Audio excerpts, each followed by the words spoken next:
په ایران کې د هیواد د کډوالو ځینې خپلوان آمو ته وایي چې دوی لا هم د خپلو ځینو خپلوانو د وضعیت په اړه معلومات نه لري. دوی وایي چې په جدي اندېښنه کې دي. په وروستیو ورځو کې د ایران او اسرائیل ترمنځ د نښتو د شدت وروسته په ایران کې مخابراتي او انټرنیټي خدمتونه د څو ورځو لپاره په پرله پسې ډول پرې شوي وو.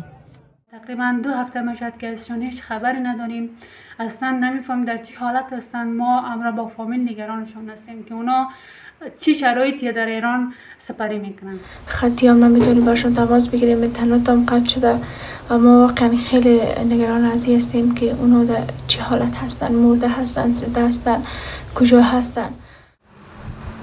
که څه هم د ایران حکومت اعلان وکړ چې له اسرائیلو سره د اوربند له هوکړې وروسته په ایران کې مخابراتي او انټرنیټي خدمتونه بیرته عادي حالت ته راستانه شوي دي. برای تأمین امنیت سایبری و به تشخیص مراجع ذی‌صلاح برای مدتی دسترسی به اینترنت محدود شده بود.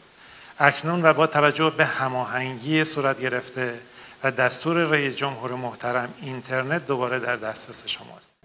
له دې ټولو سره په ایران کې د هیواد د کډوالو ځینې نور خپلوان چې نه یې غوښتل د دوی نومونه او هویتونه د امنیتي دلایلو له امله په راپور کې خپاره شي وایي چې په جدي توګه اندېښمن دي.